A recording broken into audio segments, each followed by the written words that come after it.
Hey there, it's Luke Gordon again, and in this second video about FCEs, I wanted to get into a little more of the details about FCEs and cover some of the more frequently asked questions that I get once people show up for their test. And again, the reason I'm creating both of these videos, there was a first one already that kind of went over the basics of an FCE. And the reason I'm creating that one and this one is just so that if you're coming here for one of your FCEs, that hopefully you feel as comfortable as possible, kind of knowing what you're getting yourself into, and don't feel like you're caught off guard. I do actually get people who come in and say, "Gosh, I had no idea we were going to have to do this or that," or occasionally I get someone who says that they didn't know they were supposed to be here for 4 hours. So hopefully that's not you, and if you're watching the video, hopefully this helps you feel a little more at ease when you come in. So the first question I have here, I do get some more questions about the specific tasks on an FCE. So there's quite a few, as I mentioned in that first video.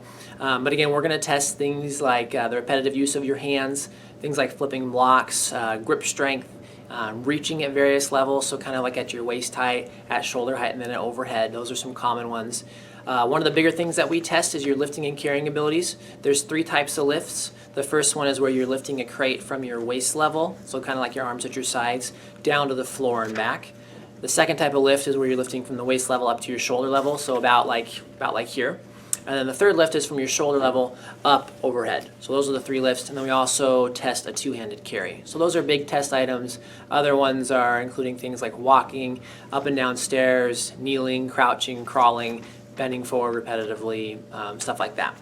So again, that's one of the questions I get. Another one that's pretty common once people get here is medications. So for a lot of folks, they're on pain medications, maybe hydrocodone, oxycodone, things like that, and people are a little bit unsure of, should I take my pain medication, should I not? And that's kind of a gray area, to be honest. My best answer to that is that it's up to you and your physician. So those are medications prescribed by your physician. It's not really up to me to tell you, hey, you shouldn't take your pain meds, or yes, you should take them. It really is a case-by-case situation. So if you have questions about that, I would encourage you to reach out to your physician beforehand and just make that decision on your own. The third question I get a lot is, well, if you have me do this or that, Luke, it's going to hurt me, so should I do it or should I not do it?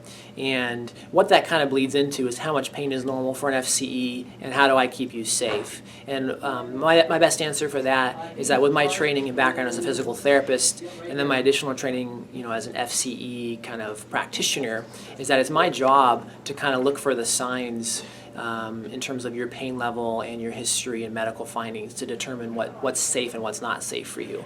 So unfortunately, there is a certain amount of discomfort and pain with any FCE because I'm trying to determine your maximal tolerances. But again, it is my job to keep you safe, and when we communicate that back and forth, it shouldn't be an issue.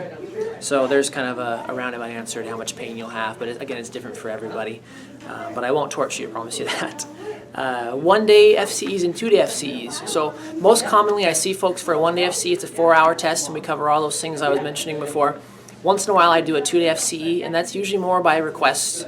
So especially if the physician thinks that there's going to be a significant decline in your abilities between day 1 and day 2, I'll do a 2-day. The second day is just an extra hour, so it's still 4 days on the first day and an hour on the second day. Typically on that second day I'm retesting your lifting and carrying just to see if it's reproducible, so it gives us a better idea long term. So there are some advantages of a 2-day. I don't feel like they're necessary with everybody. So if you're just here for a 1-day, don't worry about it. It's pretty common, and typically I try to look at you like you're going to do a 2-day. So I try not to have you do so much on even a 1-day FCE that you're not going to be able to do anything tomorrow or reproduce it. So again, kind of my background and training there, but there are some differences. And the last question I get quite commonly, I think it's a very valid question from people, is Luke, you're going to see me for 4 hours, and how could you possibly know what I can do over the course of a 40-hour week after week, month after month? And that's a great question to ask. And the best I can tell you is, again, it goes into my background and training, and that this is the best tool we have right now to assess someone's long-term abilities. Typically, if your doctor is filling out a prescription form for your activity prescription form, they're just kind of taking their best guess at what you can do. I've got 4 hours with you here to really get to know you, go through your history, look at some of the physical findings in terms of you have loss of motion and flexibility and movement and things like that, and then actually observe you doing these various tasks. And it's the best thing we have to determine what you can really do.